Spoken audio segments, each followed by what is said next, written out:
my son, I stopped singing because of my son, and he turned me into a mother. Right. You know, he was the most important thing in our lives, both mine and his dad's life, because we were together 20 odd years. Right. So me and his father grew up together, and he was such a nice young man growing up that it was easy. He was an easy child to grow up because he wasn't one of those that broke ornaments. Right. Everybody loved him because he was the first child to be born into the family after my sister's daughter Charmaine died. So they needed him. Right. They couldn't get enough of him. Right. You know, the loss of a daughter, I can't understand, and I don't pretend to understand, but I know, and the loss of a niece broke me. It broke the whole family. Right. Brings me to tears now. You know, but she's a strong black woman, and she stood up. So my next question for you is so you know, I know your story, or should I say I know a portion. Yeah. I think it's fair to say that. Mm-hmm. But the question that I wanted to ask is, what is Veronica's story? Like, what is behind you? What makes you, you know, like you're sat here today? Hurt, pain, survival, laughing, crying. Just standing up and saying, you know what, right? Better must come. Tomorrow is another day. And keep fighting on.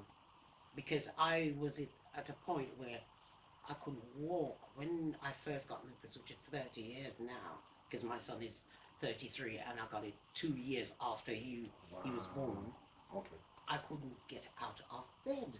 I couldn't brush my teeth. God bless his dad, because his dad cared for me and made sure that I was all right. And I couldn't move. And I was lying in my bed, and I said to God, God, if you can't help me, take me. And he said to me, get up. And I put my coat on over my nightie. And at that time, Derek had a little Honda Prelude. I remember them. Dropped me up the doctor's, which is 5 minutes to walk to. I said, oh, wow, I couldn't walk there. And he dropped me up there, and I went into the doctor, and I said, I need to see a doctor. And the receptionist said to me, Veronica, who do you usually see? And I said, Dr. Firth, but Dr. Firth was not there. And I said, Dr. Firth, she said, she's not there. And she looked at she said, will you see Dr. Abraham? And I said, Dr. Abraham. In my head, I said, that sounds good. And she said, you got to go up the stairs. And I looked at the stairs and I said, you know, I'm going to make you. But I made it. I sat down, and with 2 minutes, he called me. Miss Cranston, can you come in? And he said, what can I do for you? Tell me what's wrong. And I said, doctor, I'm dying. And he started to smile. He said, tell me what is wrong. How are you feeling? And I told him, step by step. My bones hurt. If you touch me, I hurt. I can't brush my teeth. Everything hurts. I can't eat. I can't get out of the bed. Not even to go to the loo, I can get out of the bed. And he looked at me, and something went, bing! I could see his eyebrow raised. And he had a doctor with him, a trainee doctor. Yeah. And I could see his eyebrows raised, and he got on the phone and he said, can you get to the hospital? And I thought, no, I can't. And he said, I just said, yes. I just said yes, but I thought, no, I couldn't. He said, and he phoned the hospital and said, I want these results back today. This was about 9:30 in the morning. When I actually, I came out of the doctor's surgery, I had a big old coat and nightie and slippers on, you know. And I felt in my pocket and there was 50 pences in there. And it was 50 pence a bus ride. Wow. And I caught the 199 down to Lewisham Hospital. I caught the 199 back, took the blood test. 5 o'clock, that man phoned me, Dr. Abraham. He phoned me and he said, can you get somebody to pick up this prescription immediately? I want you to take 12 prednisolone, 5 milligrams. 12 5 milligrams prednisolone today. I got them, Derek went and picked them up, I got them, and by the time 7 o'clock had came, we could have partied. Really? I was feeling so much better. Wow. it was, I didn't know that you could have tablets that could work like that. Or it's not just the tablets, you know, because God is in control and God was doing his work. Because he said seek physician. He didn't say, okay, I'm going to take you. He said seek physician. Wow. That's my message to me. I don't, whatever anybody wants to believe, they can believe. The message to me was, you seek a physician because I'm not ready for you yet. You know, and I did. And from then, it's been on and off. And I've had, I'm constantly in pain, so I've learned to live with pain. But I don't let, my pain doesn't rule me. I rule my pain. I am a lupus survivor. I don't let it stop me from doing anything I want to do. Yes, I feel the pain. And sometimes I'm talking, right, and you probably, if you know me well enough, you know that she's in pain today. But I still go on talking and laughing. That's right. I still laugh. I still thank God. I still glorify his name because I know that if it wasn't for him, I would not be here. My mum was 49 when she died. Wow. You know what I mean? So all of us, we think that we're going to pop off at 49. But we're still here. Naturally. Because we've got, there's other things for us to do. If it's to change one person's life, that's what God has set us to do. That one person is good enough for me. So, you know, in terms of, obviously, so once you got the diagnosis, you know, how did you go on from there? I mean, what was it like to get the diagnosis? How did you feel? It took about, when they actually said it was lupus, it took about 3 months for them to find out, right? But I had to find out what it was. Right. At that time, we didn't have Google. Or you may have done at the library and so on. Yeah, but it wasn't accessible like it is, you know? Yeah. And I went and looked it up and saw exactly what it did. And what I could do to help myself. Right. Because it's no good throwing down the tablets in your mouth and you're not eating the right food. You're not doing the right things. Right. So I took control of my body. Because before I'd eat everything because I love food.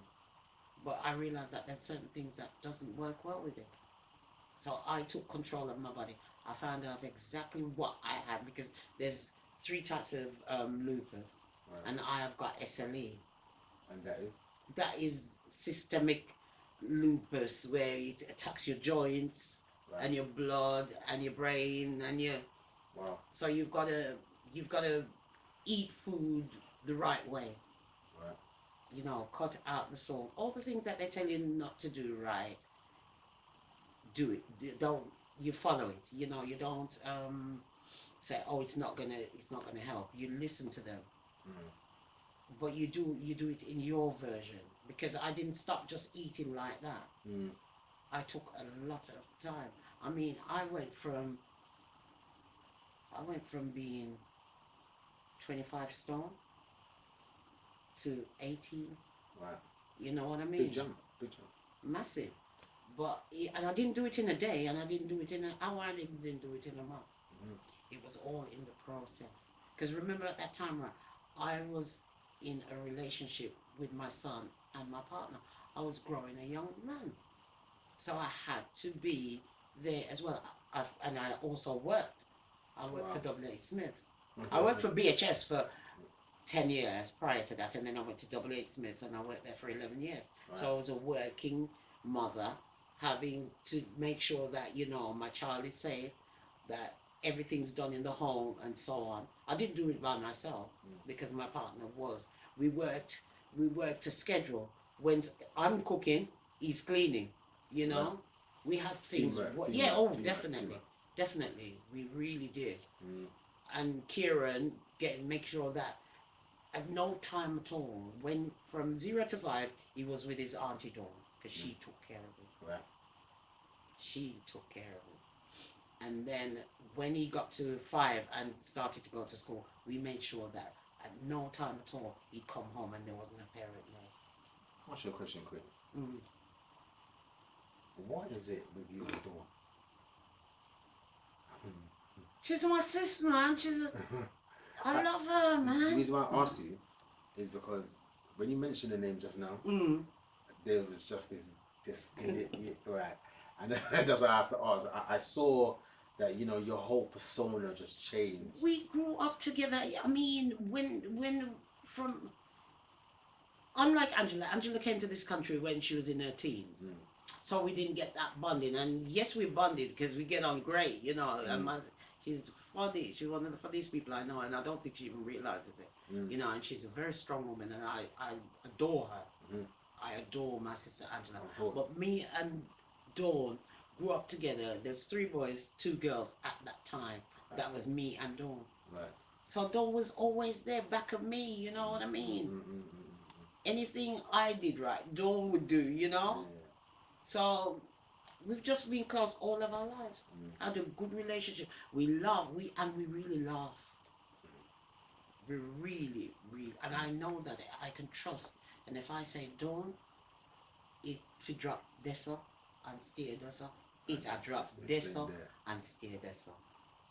You know what I mean? Whereas I have great friends, and once it's said right, it's in this room. It's in this room. That's no problem. Right, which is rare, right? Oh, definitely. As women can be awful, but I have managed to surround myself, and I've been lucky that God has placed, because some people have gone. Right. And good luck. Wow. Thank you very much for being a part of my life, but good luck to you. I don't need you in my life. But the ones that have remained right, they are my strength. They give you, when you've got a good setup with women, you've got the teacher,